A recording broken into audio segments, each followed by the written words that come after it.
This is a video response to minbound's 300 sub contest.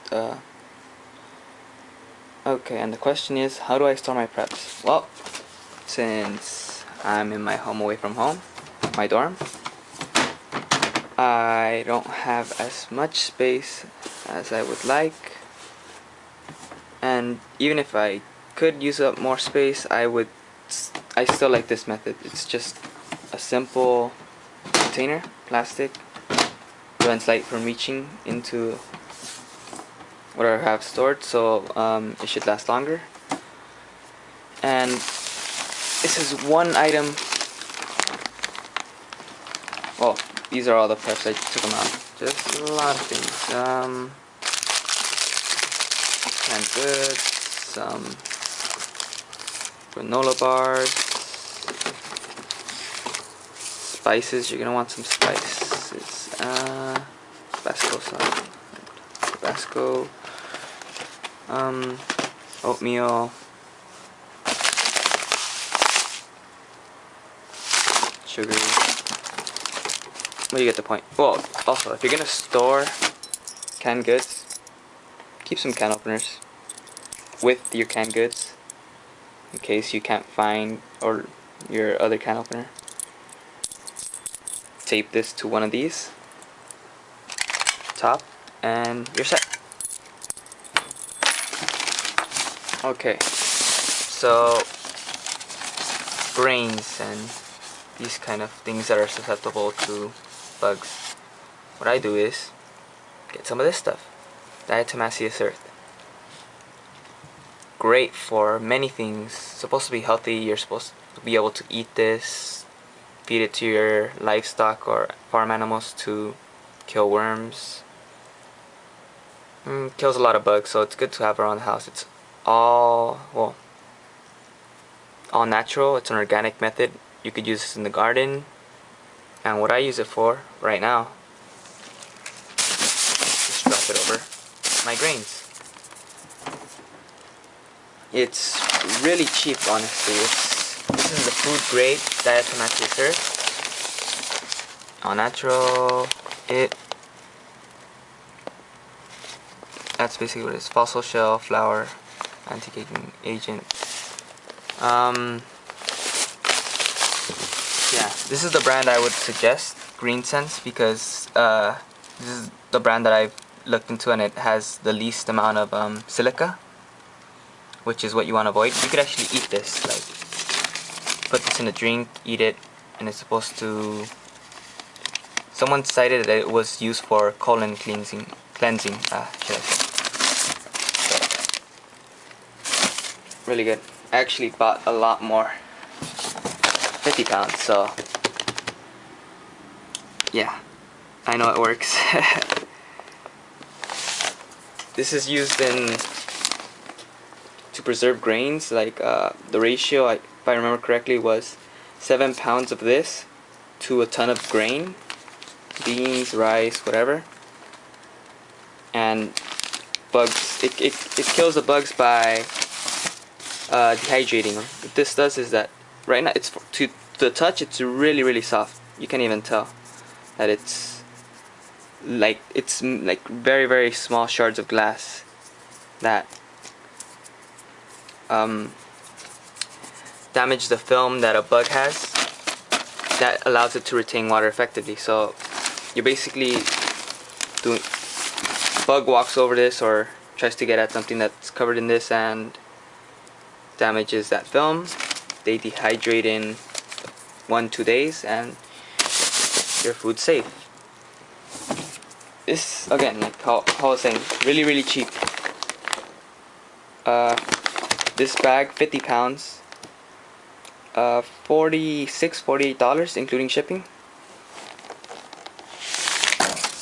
So how I store my goods are in one container, so if I ever had to go back home, like quickly, if the shit hits the fan and I'm able to go back home, grab this, throw it in the back of the car, and I'm off. Water. This is a 7-gallon Reliance Aquatainer. Got this at Walmart. Cost me all of $11. Better to buy them locally and save on shipping costs, because shipping a big container usually costs a little more. It's another container. I have some foodstuffs in it, not so much. Yeah, my bed's actually pretty high up. It has this little system right here, and if you don't have something like that, I would suggest buying some bed risers. Let me see. Here we go. So this is my advice. Store stuff under your bed if you can. Okay, here, well, let me get to the bed risers first. Here we go. Bed risers. Varying in height, you could stack them together, make it a lot taller. Anywhere from 3 to 8 inches. So here's the increasing storage volume. The smallest one, 10.5 cubic feet. 5 inches. One, 17.5 cubic feet, and 8 inches when you put them together. Storage space gained is up to 28 cubic feet. I'm assuming this is using a rather large size bed, probably a king size. Haven't calculated it myself, but even if you have a small bed, it should still increase your space if you get one of these containers. If you do plan to just keep it at your house and never move out with it, get some with, I'm not sure if you can see this, let me get to it, some wheels. So that way you can just lift this up a little and just drag it out with ease. So that's another thing. A few more tips if you're gonna store your food. Try to store it in something that's that light can't penetrate. So if you're gonna get a 5-gallon plastic bucket, try to see if you get in a dark color, black or brown if they make it. I don't know.